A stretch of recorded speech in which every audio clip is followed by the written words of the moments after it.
Let's begin Module 2, and the focus of Module 2 is going to be drugs in the human body, or quite simply drugs in the body. Obviously, we're talking about people using these drugs. Just as a refresher from Module 1 and a little bit about DUI law, I indicated that people can be arrested for driving under the influence of any controlled substance, and that includes alcohol, prescription drugs, over-the-counter drugs, and illegal drugs. So those four major categories of controlled substances really present us with a lot of different drugs that people could have taken and subsequently drive and get arrested for driving under the influence.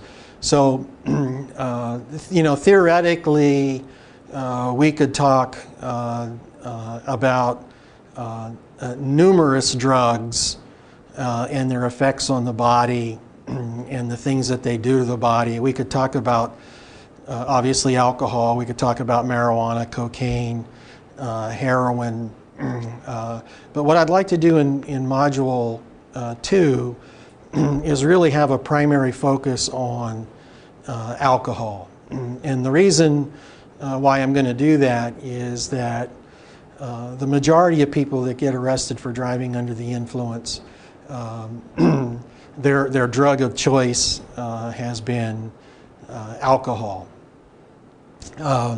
Alcohol is highly integrated into our society.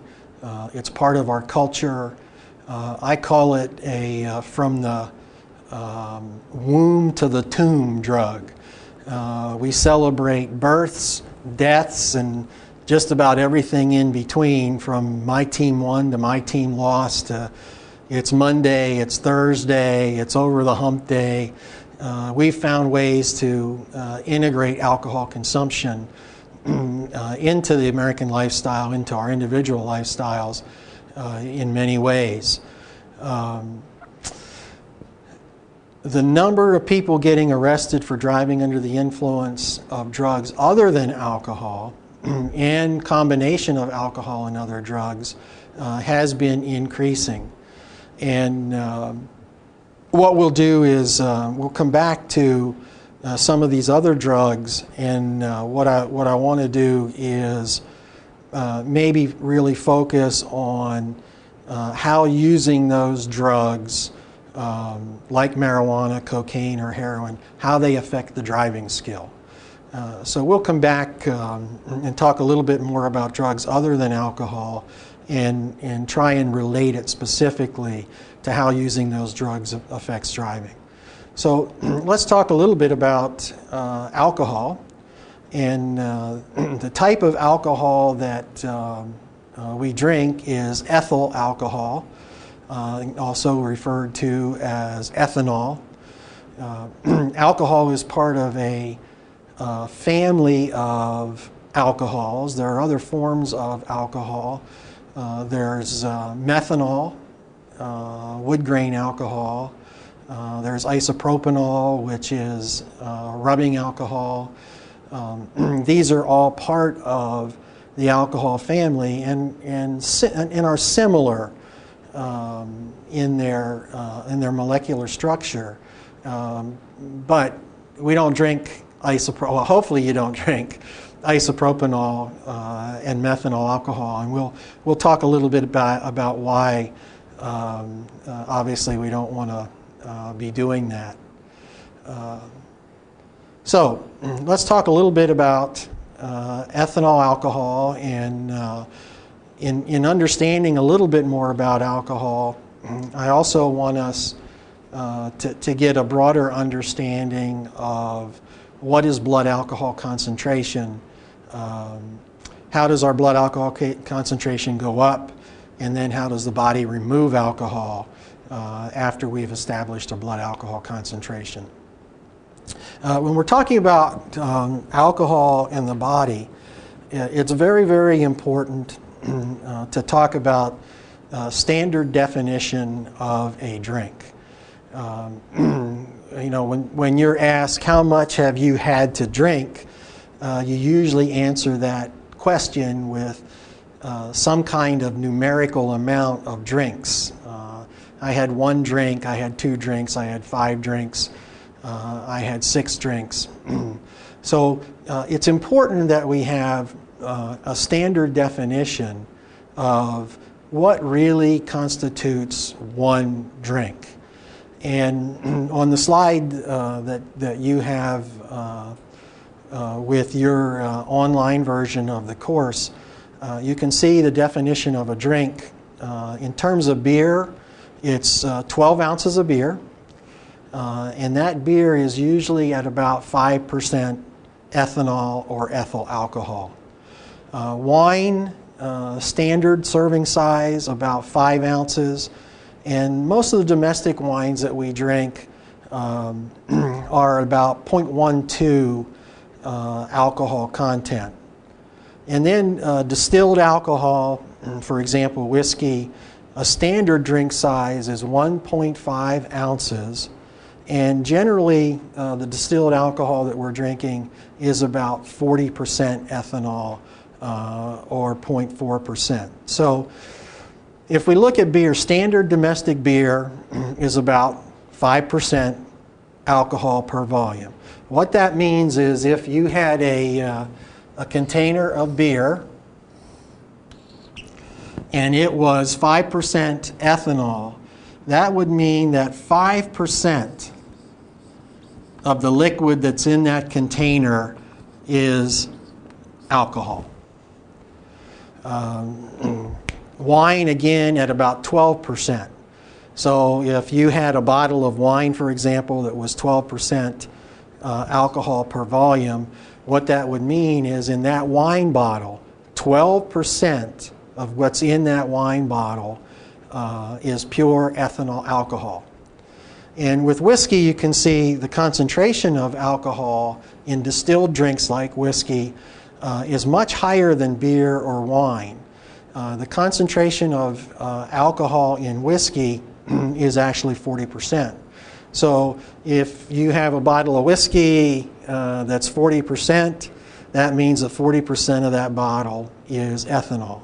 If you're drinking whiskey from a bottle and it indicates that the alcohol concentration is 50%, that means that half of that bottle is pure ethanol alcohol. If you're drinking rum 151 or a high alcohol content distilled beverage, you can get as high as 75 to 80% of that content of that beverage is made up of ethanol. So what does that mean? Well, that means that you're getting with the distilled alcohol, you're getting more pure ethanol with less amount of liquid. So if we want to calculate how much alcohol is in a standard drink, what we need to do is multiply, and you can see the multiplication on your chart there. We need to multiply the total ounces of alcohol in the container by the percentage of alcohol. So standard beer is often 12 ounces at 5% concentration. So you've got 12 ounces of liquid, and 5% of that 12 is pure ethanol. So if we want to convert this to how many ounces of ethanol is in this drink, what we do is we multiply the total volume times the percentage of ethanol that makes up that drink. And you can see on your chart 12 times 0.05 is a little over half an ounce of pure ethanol, or 0.6 ounces. Now, if we interestingly enough, if we go down and wine at 5 ounces and 12% ethanol, you multiply that together, and that drink would have a little over half an ounce of pure ethanol. Whiskey, again, we said has the highest concentration of ethanol, so you can get an equal amount of alcohol in a drink of whiskey by drinking actually less total volume liquid.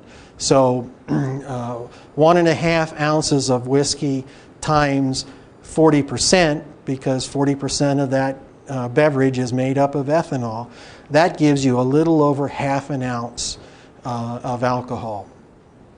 This is, by definition, a standard drink. So if someone were to ask you, how many drinks have you had? If you, when you did the Court Reporting Network evaluation, and you probably remember they asked you, how many drinks do you usually drink, and how frequently do you drink? Really what they were asking you, but not saying it, was how many standard drinks of alcohol did you have?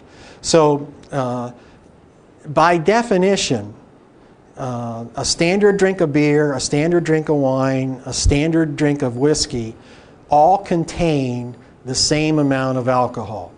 So interesting, I've heard people say, well, I couldn't have really been drunk, or I really couldn't have been under the influence because I was drinking beer. Well, the ethanol in beer, wine, and whiskey is exactly the same. It's the exact same chemical. And if you're talking about standard drinks, there's really no difference between the 12 ounces of beer, 5 ounces of wine, 1.5 ounces of whiskey at the concentrations that are on that chart, because all of them have just a little over 1/2 ounce of ethanol in them. Now, the reality is, and the challenge to this definition of standard drink is that alcohol content of different types of beer, wine, and distilled products can vary substantially. In terms of beer, microbrewers are microbrewing is becoming much more popular, and many times at microbreweries, the concentration of ethanol in the beer is higher than 0.05. Could be 8% ethanol per volume, 12% ethanol per volume, 15% ethanol per volume. And you don't always necessarily drink beer in a 12-ounce container. So you can drink a 16-ounce, you can buy beer in a 40, you can buy quart containers of alcohol. So the important thing here is, if you vary the number of ounces of the drink, or if you vary the concentration of alcohol, you're going to increase the amount of total ounces of alcohol in the beverage. So if you're drinking a 16-ounce beer at 10% ethanol per volume, you're no longer drinking a standard drink, and you're no longer going to be getting a 1/2 ounce dose of ethanol. So very, very, very important to understand when we talk about blood alcohol concentration and how many drinks it takes to influence your BAC and how much alcohol your liver can break down and remove from your bloodstream. When I talk about a drink, what I'm talking about is the standard definition of a drink, or a little over 1/2 ounce of ethanol alcohol. Just to put this in the context of size container, the slide that you have there in front of you, you can see a 12-ounce beer, a 12-ounce beer, a 5-ounce glass of wine, and a 1/2 ounce glass of distilled alcohol at the concentrations that we talked about. Beer at 5%, wine at 12%, distilled alcohol at 40%. So this is what a standard drink looks like. And again, if we did the calculation of total volume of liquid times the concentration of alcohol, we would find in that glass of beer, in that glass of wine, and in that small glass of distilled alcohol, there's equal amount of alcohol, and it's a little over 1/2 an ounce. So when I talk about drink, when we move further on in this module, it's important to understand I'm talking about a standard drink size, or a little over 1/2 an ounce of pure ethanol in the drink. Now, one of the interesting things about alcohol is that it produces intoxication. And the root word of intoxication is toxic. And ethanol alcohol is a toxic chemical to the human body. Interestingly enough, though, ethanol alcohol, or the alcohol that we drink, is not real toxic in low amounts. And in fact, if you drink alcohol in low amounts, it produces a sense of euphoria, or this sense of feeling good and lightheartedness kind of sensation. Now, if you continue to drink alcohol in high quantity in any given drinking experience, or if you drink alcohol heavily over an extended period of time, you will experience the toxic effects of alcohol. In the short term, the most common toxic impact that we get from drinking too much alcohol on a short occasion is what we often refer to as a hangover. And so you have a headache, your stomach doesn't feel well, you might be vomiting, and this is because you've drunk enough alcohol that some of the chemical properties of alcohol have caused a toxic effect in the short term. In the long term, if you continue to drink heavily, alcohol can damage literally every organ in your body. The liver, the heart, the brain. But it's a very interesting drug in that if you use the drug in very low amounts, or if the drug is consumed, if ethanol is consumed in very low amounts, it does have this effect of producing euphoria and feeling good. And that's why, basically, why people take drugs or start out taking drugs. It's because when we take the drugs, the drugs make us feel better. Now, later on in Module 4, we'll be talking about another reason why people take drugs, and that's addiction. And that's very different than taking drugs to get the euphoric effect.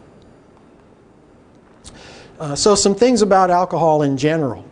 Alcohol is a central nervous system depressant. Now, what does that mean? That means that when alcohol gets into our bloodstream and circulates around in our body and comes in contact with our brain cells, alcohol actually slows down brain cell activity. It starts to literally put the brain to sleep from the outside in. And many times people have the misconception that alcohol is a stimulant drug. And that comes from observing people who have been drinking. And it's not uncommon if you're at a party or out somewhere and someone has been consuming alcohol to a fairly high blood alcohol concentration, you'll see them engage in behaviors that they normally would not engage in. You know, they might sing, they might dance, they might start telling jokes, and you get the impression that the alcohol has stimulated them. But just the opposite is true. The reason why those behaviors are coming out is because alcohol has depressed the part of the brain that regulates inhibitions and decision making. So at a very low blood alcohol concentration, the part of the brain that controls and regulates inhibitions and decision making and reasoning is affected by alcohol. And when decision making goes down and inhibitions go down, behavior comes out that normally would not come out, and it gives the impression that that individual has been stimulated by the alcohol. So from one sense, I think we could probably say behaviorally, in terms of their actions and their behavior, the alcohol has appeared to make them stimulated, but it's directly because the alcohol has reduced the functions that would control that behavior and keep it within more regular social norms. Another interesting thing about alcohol is we don't digest it. Our digestive system really doesn't alter alcohol chemically and enables us to use the alcohol or process the alcohol. Alcohol requires no digestion. It actually gets in to the body through a process of absorption, which we'll talk about. And then alcohol will remain in the body until it's actually broken down or metabolized. And the majority of that process of removing alcohol from the bloodstream is a result of some enzymes that are produced by the liver. I'd like to continue with our discussion about some of alcohol's characteristics and talk a little bit about a few specific chemical properties that alcohol has. And if you understand these chemical properties, you'll have a good understanding of why alcohol does what it does to the human body when we drink it. The first property that I think is important to identify is that alcohol is a solvent. And I'm sure you're familiar with other chemicals. Gasoline, for example, is a solvent. Solvents have some very interesting properties, and one of the properties is they are able to dissolve other chemicals. So if you have a stain or a mark, or you want to remove paint, in order to dissolve that, you'll use a solvent. Now, solvents in terms of the human body are not necessarily good things. If you think about a solvent and dissolving something and then apply that to the human body, what solvents do to tissue and body cells is not literally dissolve them, but it damages tissue and it damages cells by producing inflammation. The higher the concentration of alcohol in the beverage, the more likely it is that you're going to experience and sense the solvent property. So for example, drinking a beer with 5% ethanol is very, very different than drinking a shot of Jack Daniels, which might be 40, 45, 50% ethanol per volume. So when you drink that shot of distilled alcohol, the feeling or the sensation that you get is burning. And that is the solvent property of alcohol. In terms of the body, if you continue to expose the body to higher concentrations of alcohol, what you can actually do is cause inflammation to the body tissue and to body cells over time. So for example, in the short term, if somebody is drinking several shots of distilled alcohol, and they feel a level of sickness. They actually get sick, vomit, throw up. What they've actually done is they've actually irritated the esophagus and the stomach to the point where the body is responding to being exposed to that solvent, and it's getting rid of the solvent, trying to get it out of the body. Now, if you've drunk enough alcohol to experience the solvent effect on the gastrointestinal system, you also probably know that it doesn't go away right away. So the sensation of irritation, high level of thirst, continuing to vomit and throw up, that's going to continue until the inflammation from that solvent property of alcohol goes away. If you continue to drink high levels of alcohol over an extended period of time,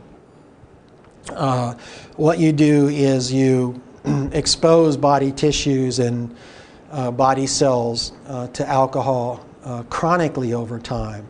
And if you constantly irritate and cause inflammation, you're gonna cause damage to body organs and body systems. So this is part of the process of how abusing alcohol and drinking alcohol heavily over a period of time can result in liver damage and pancreas damage and damage to the kidneys and actual damage to the brain.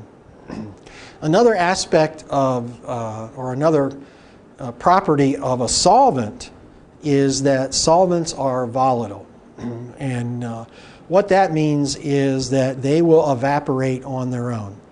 So if they're exposed to the environment over a short period of time, the solvent will actually turn into a vapor or a gas and evaporate. And this is true for alcohol also. Alcohol will evaporate and turn into a gas. In fact, alcohol has a very low boiling point, and the boiling point of alcohol is much lower than the boiling point of water. And this is the process, heating alcohol to its boiling point and bringing forth its volatility and causing it to turn into a vapor. You know that process as distillation of alcohol. And alcohol comes from fermentation and distillation. Fermentation is simply the interaction of sugars and yeast and producing a byproduct, ethanol.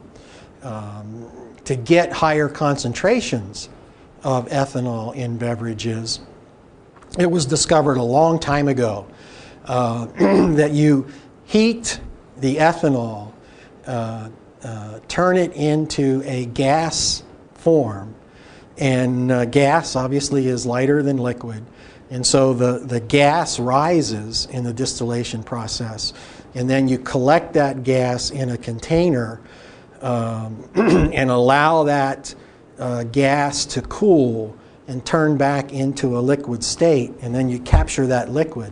And essentially what you've done is you've taken the ethanol out of solution. So the ethanol now is much more highly concentrated. And that's how we get 90, 95%, 99% ethanol alcohol per liquid through the process of distillation. The volatility of alcohol is also very important in terms of breath testing for blood alcohol concentration. Because alcohol gets absorbed into the bloodstream, it's easily distributed throughout the body. And eventually alcohol will pass through the lungs. And when it does that, some of the alcohol vapor that's produced from that alcohol gets trapped in these little air sacs at the base of our lungs. These little air sacs are called alveoli. And so you have alcohol vapor that's actually in the base of the lungs or deep within the lungs. And over time, the breath testing device was developed. And what that breath testing device can do is it can measure the concentration of alcohol that's in the air in these little air sacs in your lungs. And the way the machine is calibrated, the concentration of alcohol in the air in your lungs, deep down in your lungs, corresponds exactly to the concentration of alcohol in your bloodstream. And you may have taken a breath test, you may have had a blood test as part of your DUI arrest, but if you ever take a breath test, you'll notice that you can't just activate the machine with a real little short breath. You actually have to, take in a deep breath and exhale pretty hard, because what that does is it captures the air from the base of your lungs in those air sacs where this alcohol vapor has collected. So in essence, that's how blood alcohol, or a breath test for blood alcohol works. Another important property, alcohol is very soluble in water. And the chemical formula for alcohol is C2H5OH. So what we find, the molecules that we find in ethyl alcohol that we drink, carbon, hydrogen, and hydroxide. Hydroxide is a combination of an atom of oxygen and hydrogen. Interestingly enough, the chemical formula for water is H2O. And if you take a look,